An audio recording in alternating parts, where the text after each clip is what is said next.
Bien, buenos días. Bienvenidos a esta Casa de la Iglesia para esta rueda de prensa que es también habitual normalmente para presentar los datos de la X de la declaración de la renta que se hizo el año pasado, en 2019, y que se refieren al ejercicio económico del año anterior, del año 2018. Les están repartiendo ya las notas de prensa, que incluyen también la presentación que vamos a ver ahora con los datos explicados, de forma que así ya los tengan ustedes disponibles y anotables, digamos. Para dar cuenta de esta X de la declaración de la renta, están con nosotros el secretario general de la Conferencia Episcopal, don Luis Argüello, obispo auxiliar de Valladolid, también el vicesecretario para Asuntos Económicos de la Conferencia, Fernando Jiménez Barrio Canal. Tiene la palabra don Luis.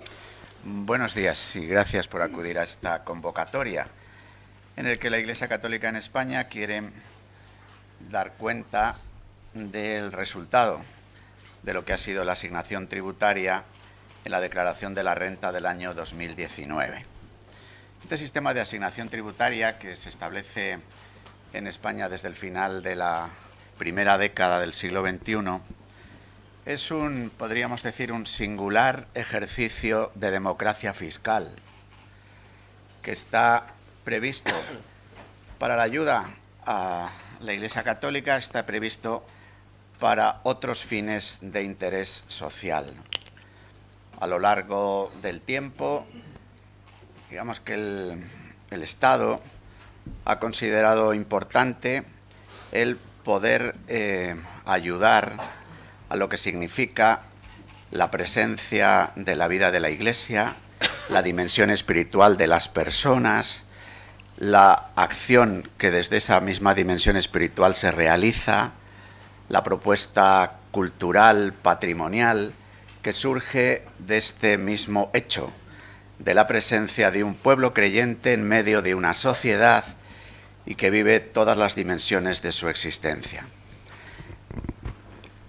En un momento dado se plantea, tanto por parte de la Iglesia como por parte de las autoridades civiles, que esta forma de ayudar debería de dejar de ser una partida presupuestaria con los cálculos para realizar esa partida según los presupuestos de cada año, sino que fuese en función de la decisión misma de los ciudadanos, llegándose a un acuerdo del tanto por ciento que de la cuota que los ciudadanos que realizan el impuesto, la declaración de la renta cada año, dedicar una partida, un tanto por ciento como asignación a la Iglesia Católica, a la realización de todos sus fines, siguiendo además la pauta establecida por la Ley de Libertad Religiosa ya del año 1980, en el que esa Ley de Libertad Religiosa concede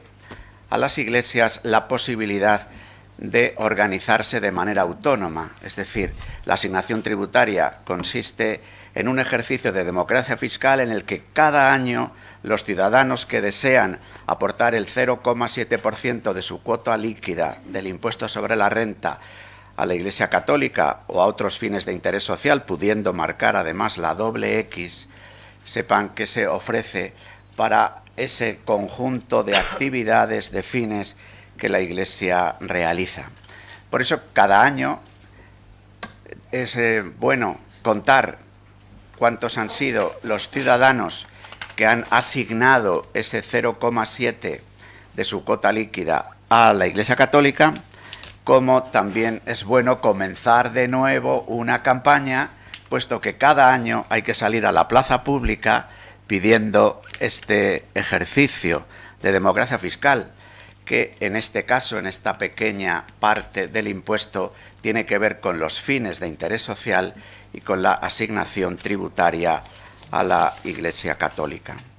Entonces, sin más, desde este marco de presentación, que por una parte es, por nuestra parte, un agradecimiento a los 7.191.387 personas que marcaron la X, que en realidad, teniendo en cuenta la realidad de declaraciones conjuntas, podríamos irnos hacia 8,5 millones de contribuyentes que marcaron su X, que asignaron esa cuota, esa parte de su cuota, ese 0,7 de su cuota como asignación tributaria es de bien nacido ser agradecidos, y nosotros agradecemos a estos 8,5 millones de contribuyentes que han confiado en la Iglesia Católica y que apoyan de esta manera los fines que la Iglesia realiza.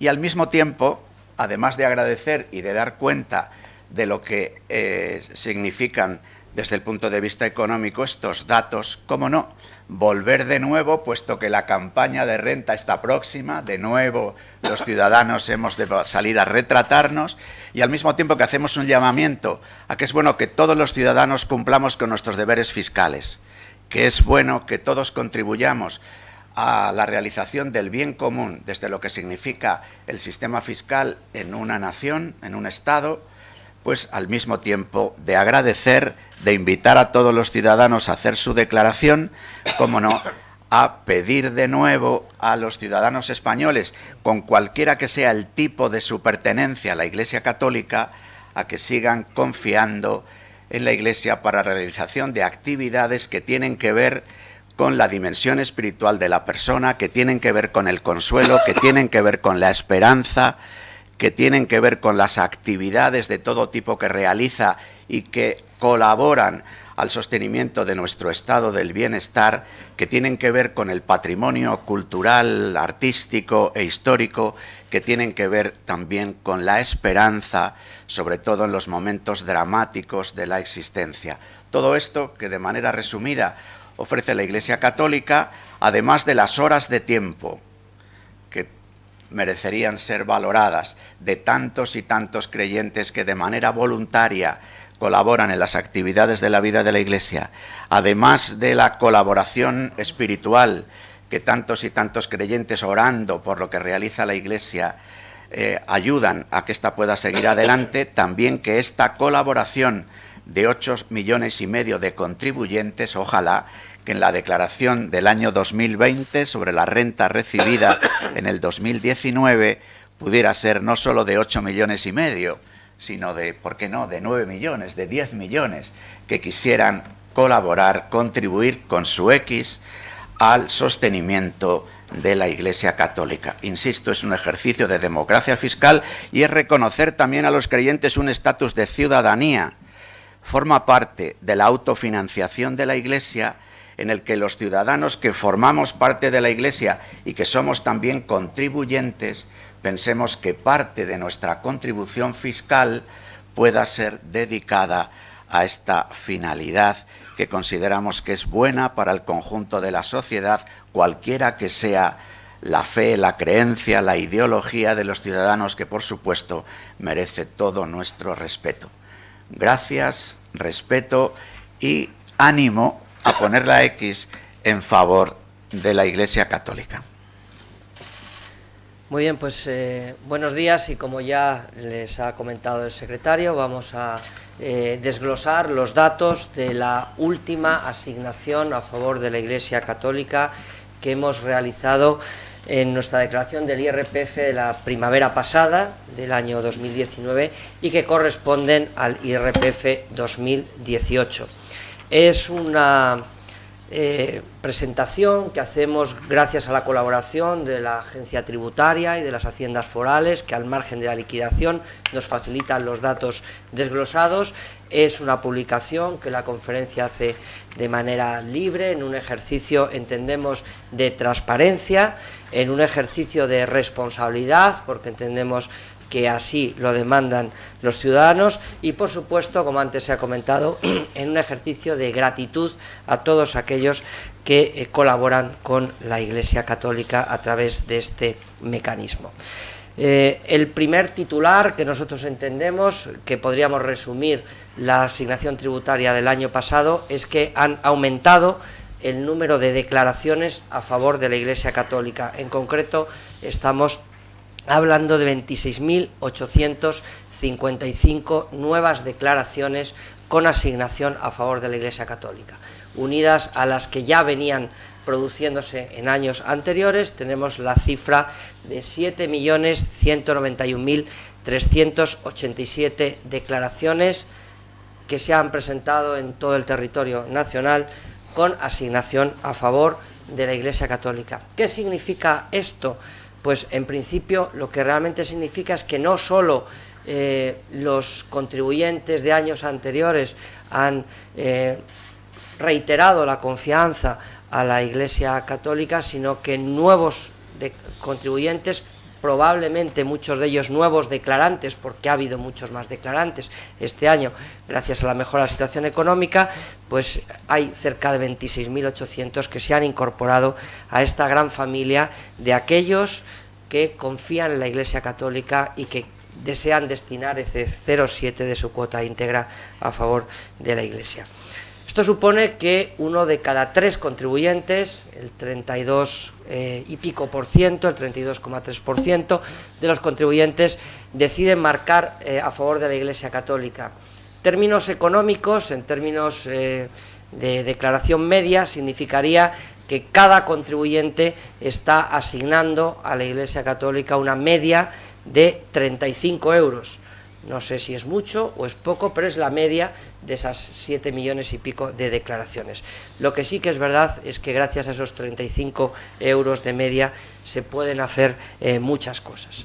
Y dado que hablamos de dinero, veamos esto en dinero, cuánto realmente ha sido la cantidad que según los datos de la Agencia Tributaria y las haciendas forales se han asignado. Pues la cifra es la que les aparece aquí, 284.429.043 euros, 284 millones y medio. Se trata de la cifra más alta desde el comienzo del inicio de la asignación tributaria, desde este nuevo sistema que hace girar la colaboración del Estado con la Iglesia en la voluntad personal de cada contribuyente. Supone 16 millones y medio más que el año anterior, o lo que es lo mismo, un 6,19% más asignado que en el ejercicio anterior.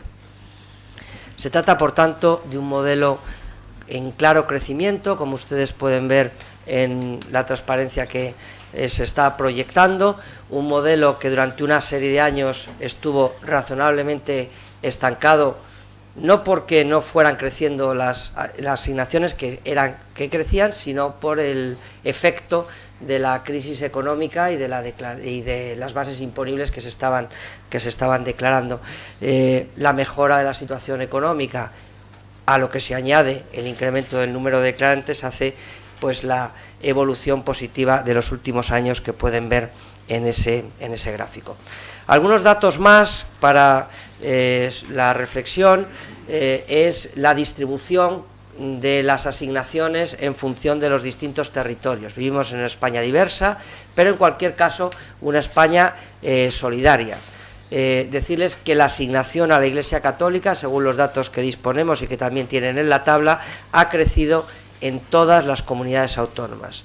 Y sobre todo quiero destacar en términos de euros asignados las comunidades autónomas de Madrid, Cataluña, Andalucía y Comunidad Valenciana, donde fundamentalmente allí también es donde se produce la mayor importe de declaración, pero es donde realmente ha habido más cantidades asignadas y mayor crecimiento. También decirles que en 9 de las 17 comunidades autónomas, en Andalucía, Baleares, Canarias, Castilla-La Mancha, Extremadura, Madrid, Murcia, La Rioja y Comunidad Valenciana, se ha incrementado el número de contribuyentes absolutos que han marcado la X de la Iglesia Católica, la casilla de la Iglesia Católica. Estamos diciendo, por tanto, que es una España diversa, y eso también se demuestra en que los porcentajes de asignación a favor de la Iglesia Católica son muy dispares, lo han sido siempre así.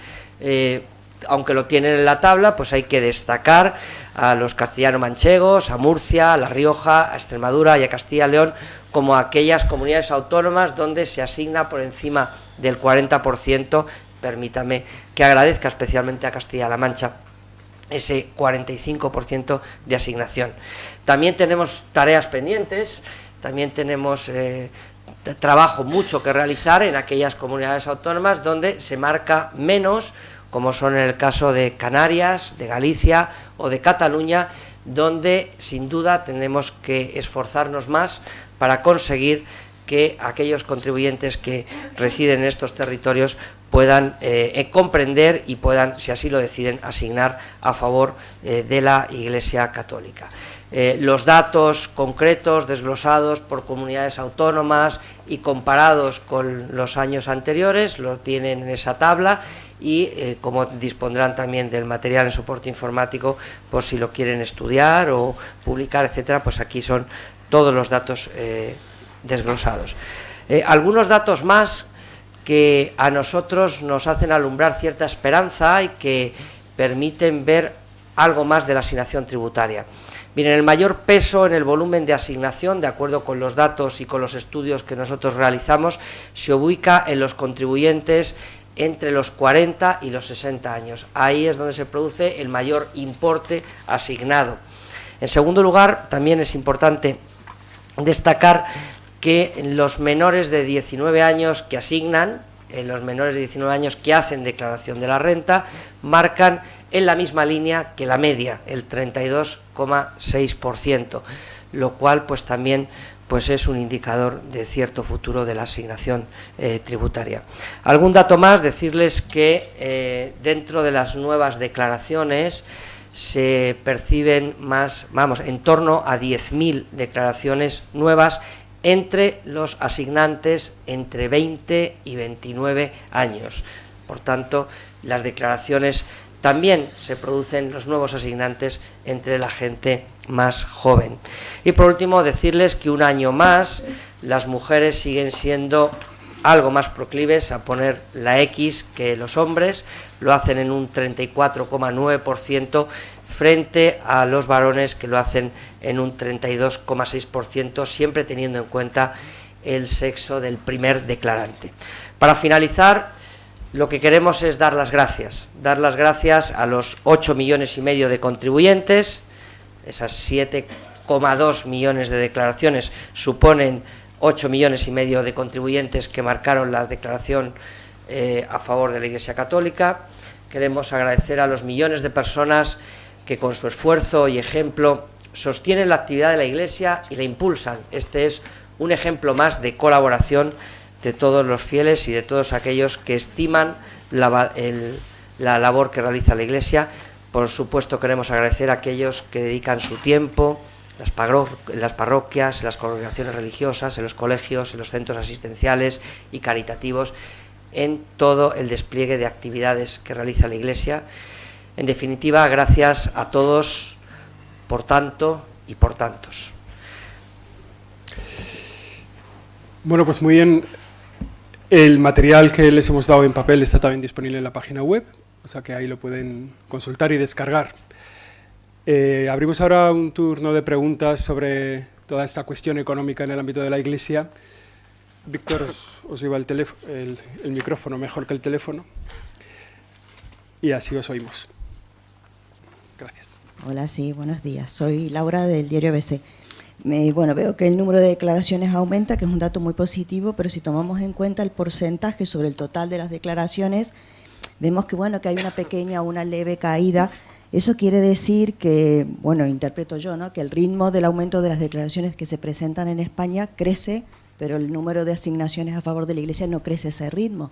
Es un dato que preocupa, que, bueno, tiene alguna explicación, bueno, y sobre todo veo que en Guipúzcoa ha bajado un 2,9% sobre ese porcentaje, ¿no?, con respecto a la declaración de la renta anterior. Entonces, bueno, es un dato que preocupa a la Iglesia. ¿Se puede mejorar algo? ¿Falta campaña más de concienciación? ¿A qué motivos atribuyen este descenso en el porcentaje sobre el total de las declaraciones?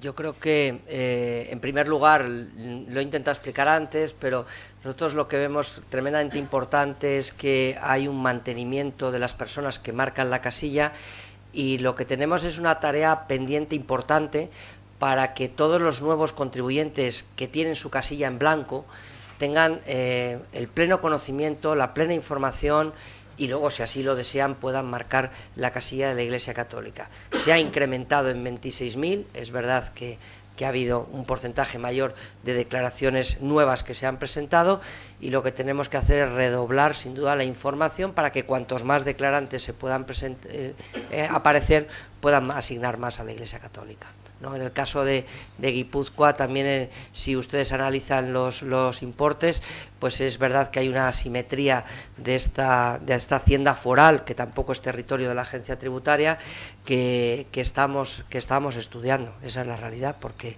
ya ha habido varias ocasiones en las cuales se ha producido ese descenso. Vamos ahí.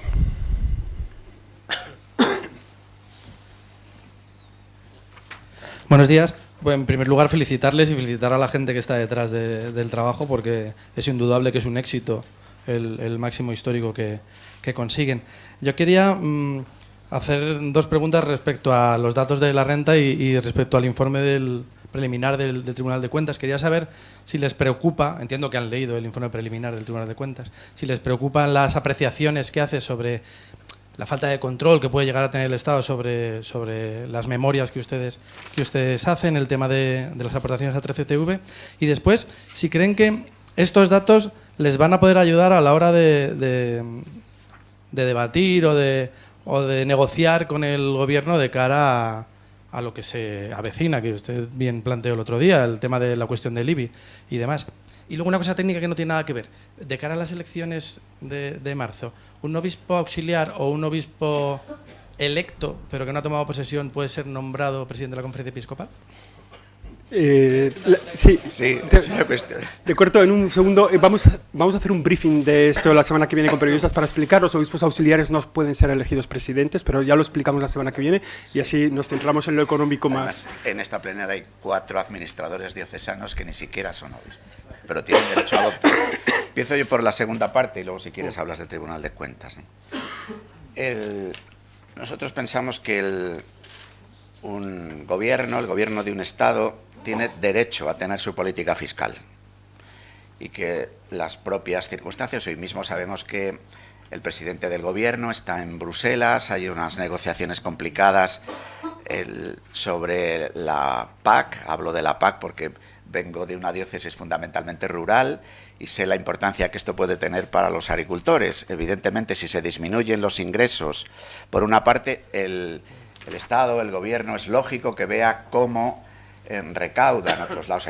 Para esto hay criterios, digamos, distintos que marcan las distintas perspectivas de los partidos a la hora de cómo recaudar, cómo promover la vida económica. Entonces, nosotros partimos del reconocimiento de ese derecho. Afirmamos la obligatoriedad de contribuir por nuestra parte al bien común, también en lo que se refiere a los impuestos. ¿Qué es lo que nosotros desde ahí apuntamos en algunos de los asuntos que están ahora en la plaza pública y para lo que esperamos poder también reunirnos por el Gobierno y hablar de estas cosas?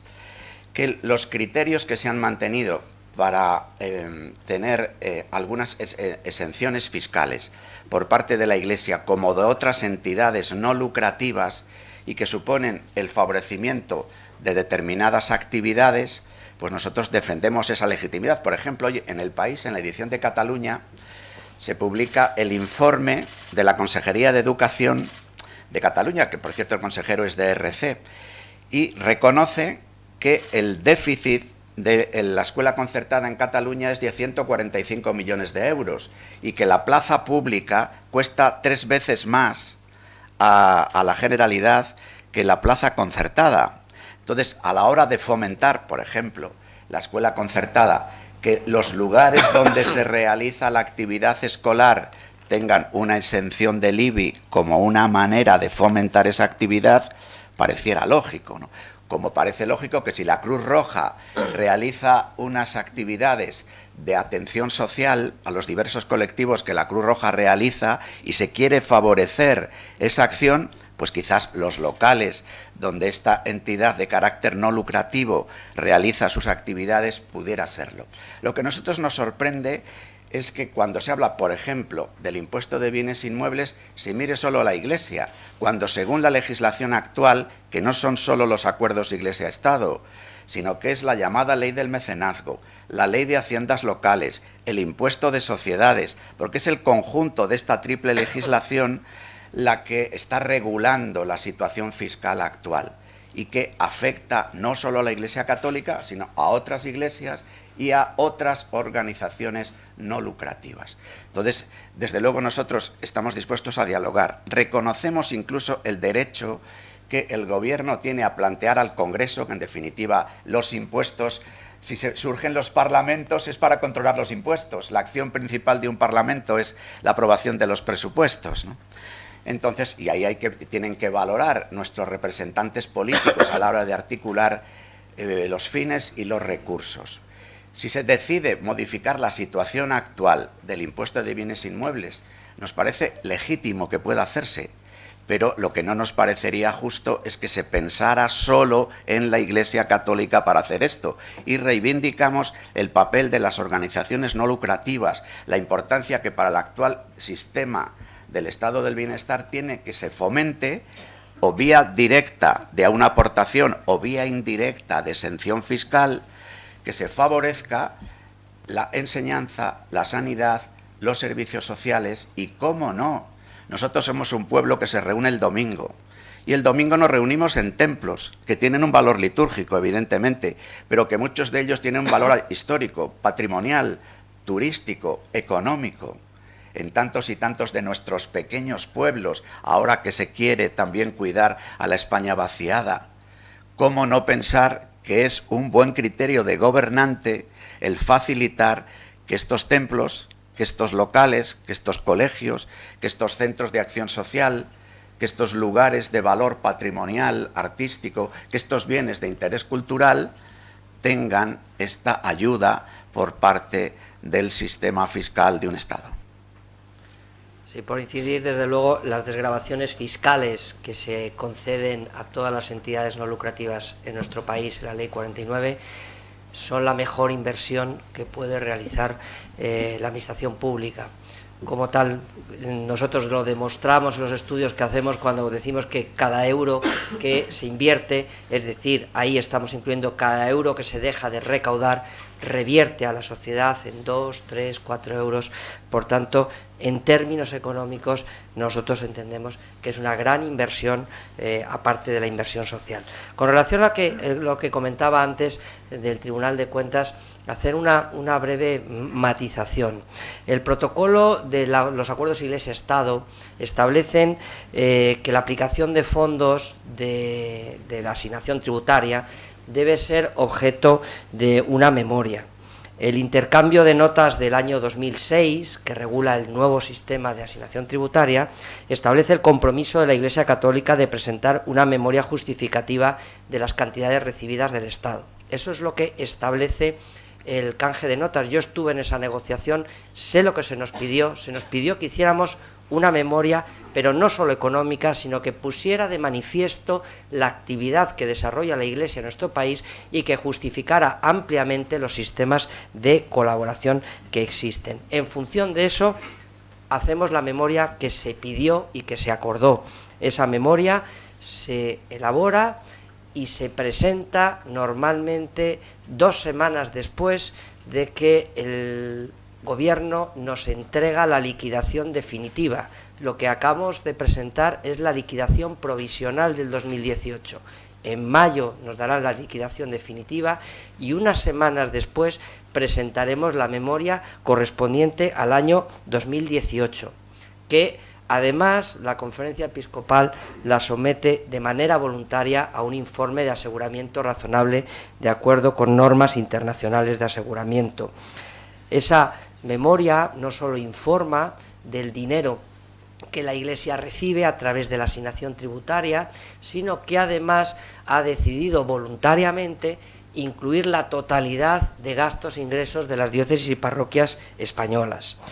A partir de ahí, decirles que en toda la vida del sistema de asignación tributaria nunca, jamás hemos recibido la anotación de ninguna administración diciendo que debíamos de cambiar el sistema. todo lo contrario. Lo digo con las distintas administraciones de los distintos partidos políticos. Hace 2 años el Tribunal de Cuentas estableció dentro de su plan de actuación la fiscalización de las actuaciones desarrolladas por la Administración General del Estado en materia de cooperación económica con las confesiones religiosas. Eso es lo que estableció y eso es lo que en teoría debe hacer de acuerdo con su marco competencial. El 25 de noviembre de este año, la Conferencia Episcopal ha recibido un escrito en el cual se notifica que está realizando ese trabajo y se deja muy claro en ese escrito que, de acuerdo con el artículo 44 de la Ley de Funcionamiento del Tribunal de Cuentas, la Conferencia Episcopal y la Iglesia no son entidades fiscalizadas por el Tribunal de Cuentas, no son. Por eso, en ese escrito se nos comunica que no tenemos derecho a hacer alegaciones a ese texto provisional. También decirles que durante este tiempo el Tribunal de Cuentas en ningún momento se ha dirigido a la Conferencia Episcopal para pedir aclaraciones en relación con la memoria.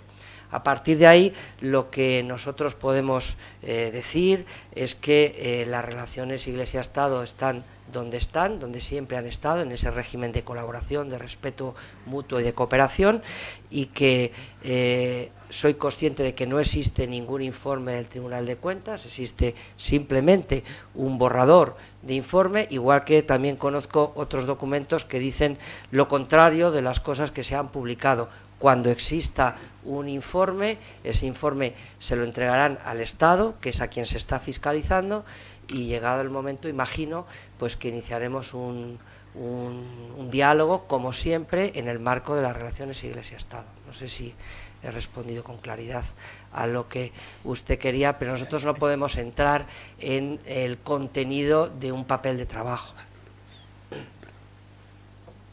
Sí, Rafa. Hola, enhorabuena por estos datos. No, quería preguntar, cuando se oye hablar, por ejemplo, al informe FOESA, por ejemplo, y a Cáritas, se tiene la impresión, cuando hablan del número de excluidos o de personas en España que están cerca de la exclusión social, se tiene la impresión de que la Iglesia llega donde no llega el Estado, en muchísimos aspectos, ¿no? Vivienda, alimentos, tal, etcétera. La pregunta es si les piden desde Cáritas y desde las Cáritas parroquiales todavía más ayuda, digamos, al fondo de la Conferencia Episcopal, que anualmente siempre da una cantidad muy alta y que es Iglesia, ¿no? Bueno, Cáritas es la Iglesia Católica y, de hecho, en prácticamente todas las diócesis hay colectas que se realizan de manera ordinaria en favor de Cáritas. Por ejemplo, en la diócesis de Valladolid, por no hablar de otra diócesis que no sea la mía, en todas las Eucaristías del primer domingo de mes, la colecta es siempre para Cáritas. A veces se piensa que la Iglesia solo da un poquito, porque se habla de esta casa, de la administración de esta casa, que es la Conferencia Episcopal, que no son las 70 diócesis de España. Se ofrece una cantidad de dinero para Cáritas, como a veces también puede recibir ayuda otras organizaciones. Pero lo fundamental del presupuesto de Cáritas viene de la contribución ordinaria, cotidiana, de aquellos que en las parroquias, en las iglesias particulares, bien depositan su donativo en el cepillo, bien los que ofrecen sus cuotas anuales de suscripción a Cáritas, bien de personas que realizan un legado, incluso una herencia, o bien un legado o declaran heredero universal a Cáritas. Esas son las fuentes de financiación habituales de Cáritas. También Cáritas concurre a la asignación tributaria por la vía de otros fines de interés social. Y ahí lo que recibe, como lo recibe como ayuda para fines concretos, Cáritas da cuenta de cómo gasta ese dinero para los fines concretos para los que se asigna. Entonces, en este sentido, por otra parte, mucha de la ayuda que hace Cáritas, viendo al informe FOESA, no es ayuda económica.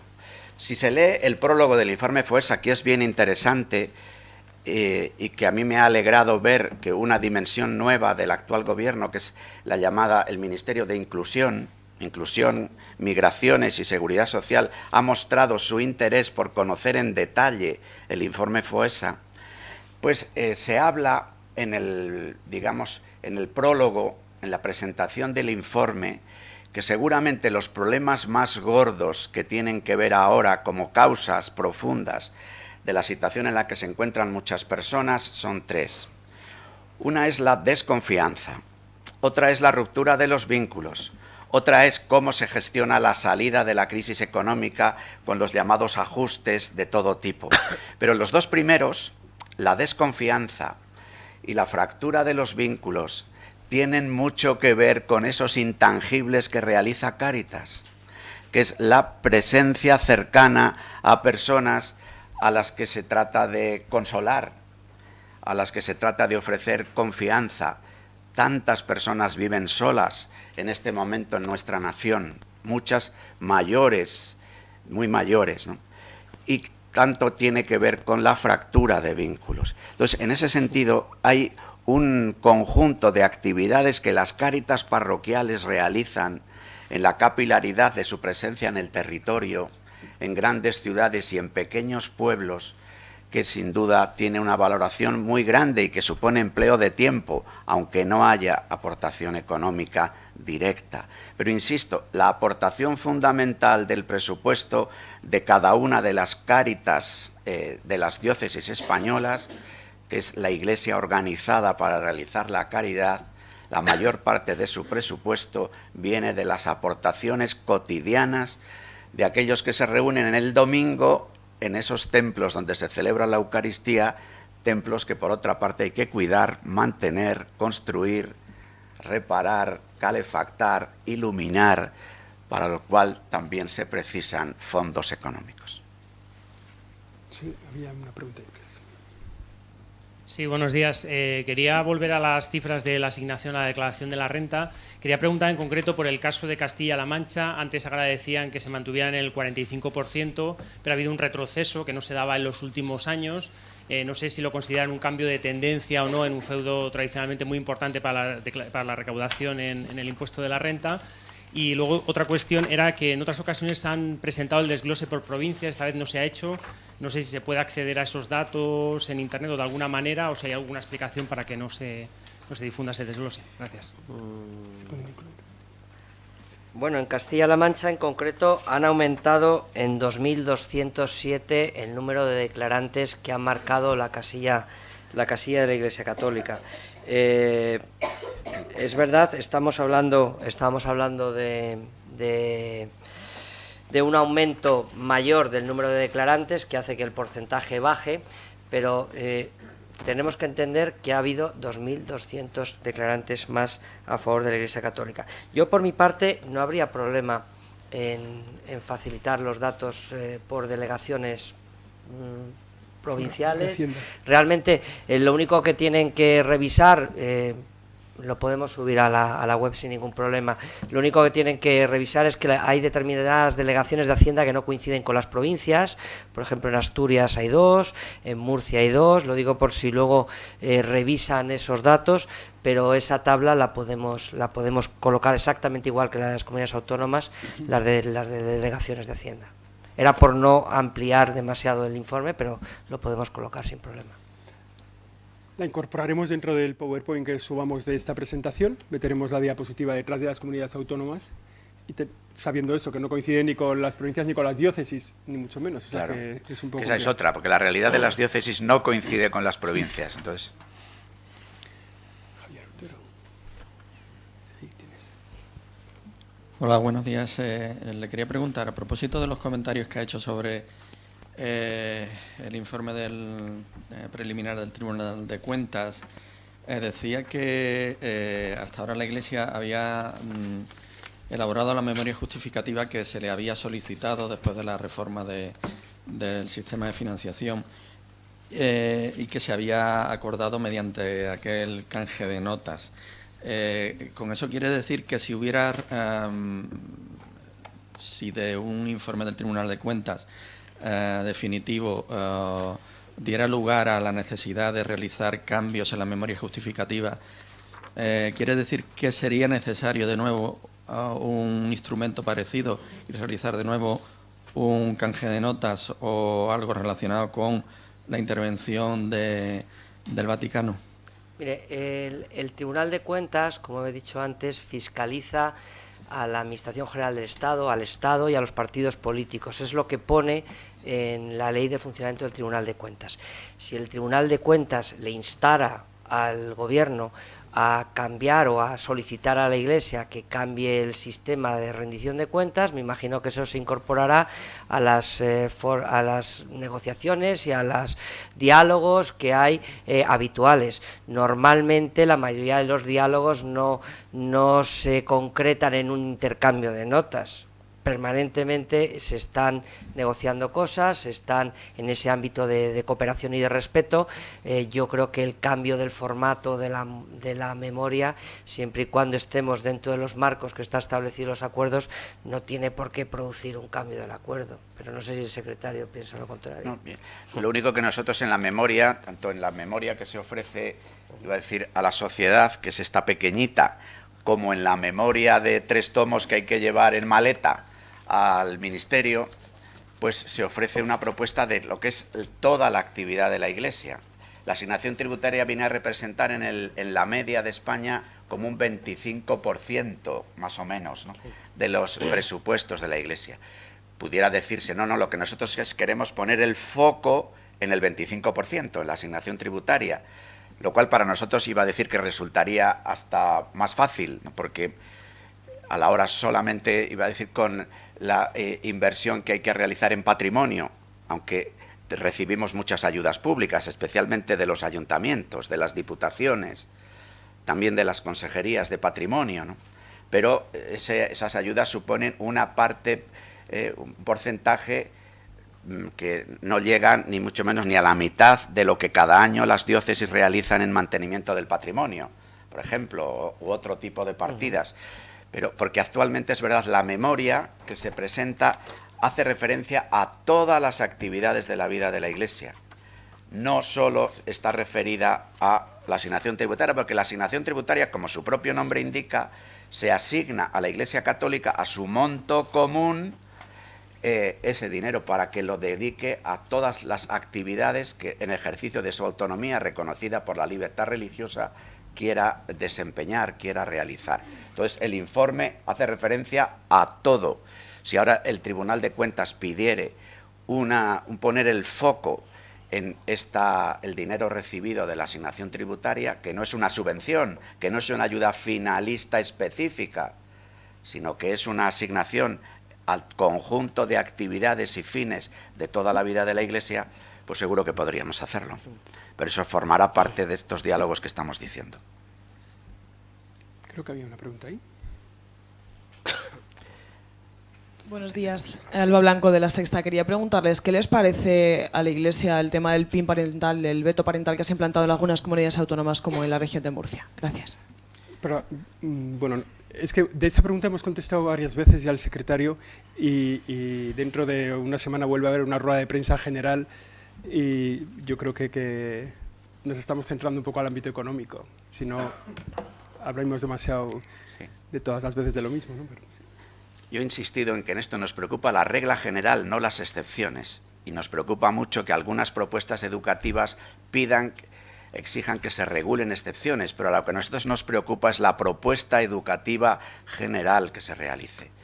En ese sentido, también la situación española actual abre una nueva carpeta, que es la carpeta de la posible nueva ley educativa. Entonces, en ese sentido, nosotros hemos mostrado siempre nuestra llamada a realizar un pacto educativo, a realizar los mínimos indispensables del pacto y en lo que salga más allá de esos mínimos, el reconocimiento de los padres del derecho que reconoce el artículo 27 de la Constitución a la educación religiosa y moral de sus hijos. no sé si hay alguna pregunta más. Pues terminamos aquí esta rueda de prensa. Saben que dentro de 2 semanas hay asamblea plenaria de la Conferencia Episcopal, que además es una plenaria de elección de cargos, se renuevan todos los cargos, excepto el del secretario general, que tiene otro ritmo de elecciones, y por tanto será una semana en la que nos encontraremos seguramente un par de veces, porque se suele hacer una convocatoria con el nuevo presidente y una convocatoria al final para dar cuenta de los trabajos. De todas formas, como ya les he anticipado, haremos la semana que viene un briefing informativo un poco de cómo se ha cambiado el sistema, los estatutos, lo que incorporan los nuevos estatutos de la conferencia y cómo es el proceso de elecciones y cómo lo vamos a comunicar para que más o menos todos estemos alineados y podamos por lo menos conocer el funcionamiento. Nada más, muchas gracias por su presencia.